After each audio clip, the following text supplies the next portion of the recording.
আসসালামু আলাইকুম। Hello viewers, আশা করি সকলেই ভালো আছেন, সুস্থ আছেন। আজকে আমি আলোচনা করব ইবনে সিনার একটি সুনামধন্য প্রোডাক্ট হচ্ছে ক্যাভিসল সাসপেনশন।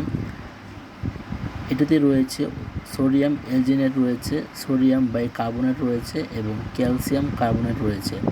সোডিয়াম অ্যালজিনেট রয়েছে 500 মিলিগ্রাম, সোডিয়াম বাইকার্বনেট রয়েছে 266 মিলিগ্রাম, ক্যালসিয়াম কার্বনেট রয়েছে 160 মিলিগ্রাম। ইবনে সিনার ফার্মাসি লিমিটেড কোম্পানির প্রোডাক্টটি হচ্ছে ক্যাভিসল। এই মেডিসিনটি অবশ্যই আপনার ক্রয় করার আগে এক্সপায়ারি ডেট থেকে কিনে নেবেন, নতুবা প্রতারিত হতে পারেন। এটি কিন্তু সাচেট আকারে পাওয়া যায় 15 টাকা এবং বোতল আকারে পাওয়া যায় 250 টাকা। তো এটার নির্দেশনা হচ্ছে ইহা হলো দুইটি অ্যান্টাসিড, ক্যালসিয়াম কার্বনেট এবং সোডিয়াম বাইকার্বনেট এবং একটি অ্যালজিনেট, সোডিয়াম অ্যালজিনেট এর সংমিশ্রণ। এই সাসপেনশনটি দুটি উপায়ে কাজ করে। পাকস্থলী অতিরিক্ত অ্যাসিডকে প্রশমিত করে, ব্যথা ও অস্বস্তি দূর করে, পাকস্থলীর খাদ্য সামগ্রীর উপরে একটি সুরক্ষার তন তৈরি করে, বুক জ্বালাপোড়া প্রশমিত করে। ইহা gastric reflux, heartburn, gastric reflux সমন্বিত ফ্ল্যাটুলেন্স, গর্ভাবস্থায় হার্টবার্ন, এপিগ্যাস্ট্রিক পীড়াজনিত যে কোনো গ্যাস্ট্রিক রিফ্লাক্স উপসর্গে নির্দেশিত। ফার্মাকোলজির মধ্যে হচ্ছে ইহা সিস্টেমেটিক সার্কুলেশনের মাধ্যমে কাজ করে না। গ্রহণ করার পর এটি অতি দ্রুত পাকস্থলী অ্যাসিডের সাথে বিক্রিয়া করে অ্যালজিনিক অ্যাসিডের একটি জেল তৈরি করে, যা একটি নিরপেক্ষ পিএইচ থাকে এবং যা পাকস্থলীর উপাদানের উপর ভেসে বেড়ায় এবং দ্রুত কার্যকরভাবে 4 ঘন্টা পর্যন্ত গ্যাস্ট্রো ইসোফেজিয়াল রিফ্লাক্স প্রহিত করে। গুরুতর ক্ষেত্রে এই জেলটি পাকস্থলীর উপাদানের চেয়ে অগ্রাধিকার ভিত্তিতে রিফ্লাক্স হয়ে ইসোফেগাসের অভ্যন্তরে উপশমকারী প্রভাব বিস্তার করে। মাত্রা ও সেবনবিধি।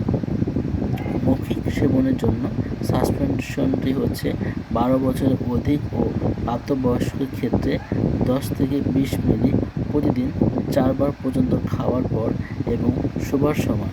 6 থেকে 12 বছর শিশুদের ক্ষেত্রে 5 থেকে 10 মিলি প্রতিদিন 4 বার পর্যন্ত খাওয়ার পর এবং শোবার সময়। 6 বছর নিচে শিশুদের ক্ষেত্রে নির্দেশিত নয়। প্রাপ্তবয়স্ক এদের জন্য কোনো মাত্রা পরিবর্তনের প্রয়োজন নেই। তো প্রাপ্তবয়স্ক এবং 12 বছর বা তার বেশি বয়সী শিশুদের ক্ষেত্রে 2 থেকে 4টি ট্যাবলেট খাবারের পর এবং রাতে ঘুমানোর আগে গ্রহণ করতে হবে। প্রতিদিন 4 বার পর্যন্ত খাওয়াতে পারেন। তবে আপনার অবশ্যই এই মেডিসিনটি সেবন করার আগে আপনার নিকটস্থ চিকিৎসকের কাছ থেকে জেনে নেবেন, কারণ আপনার শারীরিক অবস্থার উপর ভিত্তি করে আপনার বয়স, ওজন এবং রোগের ধরন নির্ধারণ করে কিন্তু ডাক্তার আপনাকে সঠিক মেডিসিনটি প্রেসক্রিপশন করে দেবে এবং সেই অনুযায়ী আপনাকে সেবনবিধি ডাক্তার নির্দেশনা দিয়ে দিবে।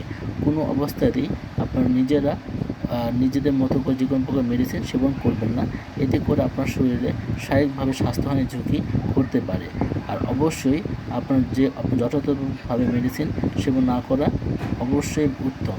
চিকিৎসকের পরামর্শ নিয়ে যে কোনো প্রকার মেডিসিন সেবন করা যেমন ভালো এবং অবশ্যই নিরাপদ। তো প্রতি নির্দেশনা ইহার যে কোনো কার্যকারী উপাদান বা অন্য কোনো এক্সিপিয়েন্ট এর প্রতি অতি সংবেদনশীল রোগীদের ক্ষেত্রে এটি প্রতিনির্দেশিত। তো পার্শ্ব প্রতিক্রিয়া রয়েছে, আপনারা যারা জানতে চান তারা পার্শ্ব প্রতিক্রিয়াটি পড়ে নিতে পারেন। ওষুধের মিথস্ক্রিয়া যেটা রয়েছে সেটা আপনারা পড়ে নিতে পারেন।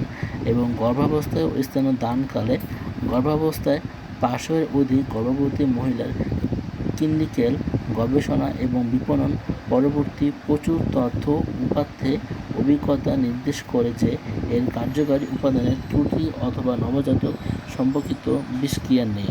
সুতরাং চিকিৎসক প্রয়োজন করলে গর্ভাবস্থায় ওষুধটি ব্যবহার করা যাবে। স্তন্যপান দানকালে চিকিৎসা গ্রহণকারী মায়েদের বুকের দুধ গ্রহণকৃত নবজাতকের ক্ষেত্রে এর কার্যকারী উপাদানের কোনো প্রতিক্রিয়া নেই। বুকের দুধ প্রদানকালে মায়েরা এই ওষুধ ব্যবহার করতে পারবে। তো অবশ্যই সতর্কতা হিসাবে প্রতি 20 মিলি ডোজে 254.5 মিলিগ্রাম 11.06 মিলি মোল রয়েছে। সে সতর্কতা আপনারা চাইলে পড়ে নিতে পারেন, কারণ একটি ভিডিওতে এতগুলো বিস্তারিত আলোচনা করা সম্ভব নয়, কারণ আপনারা এতে লং ভিডিও দেখতে পছন্দ করেন না। যারা আপনারা এই বিষয়ে জানতে ইচ্ছুক তারা বিস্তারিত এখান থেকে পড়ে নিতে পারেন। তো অবশ্যই আপনারা সংরক্ষণ বিধিটা জেনে রাখবেন। আলো থেকে দূরে ঠান্ডা ও শুকনো স্থানে রাখুন।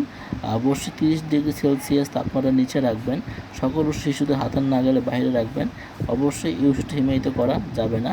অবশ্যই আপনার যে কোনো প্রকার মেডিসিন কিন্তু শিশুদের হাতের নাগালে বাইরে রাখা নিরাপদ এবং স্নেহ। তো আজকের মতো বিদায় নিচ্ছি। আপনাদের প্রিয় চ্যানেল সাবস্ক্রাইব করে পাশে বেল আইকন ক্লিক করে দিবেন। সবাই ভালো থাকবেন, সুস্থ থাকবেন। আসসালামু আলাইকুম রহমতুল্লাহি ওয়া বারাকাতুহু।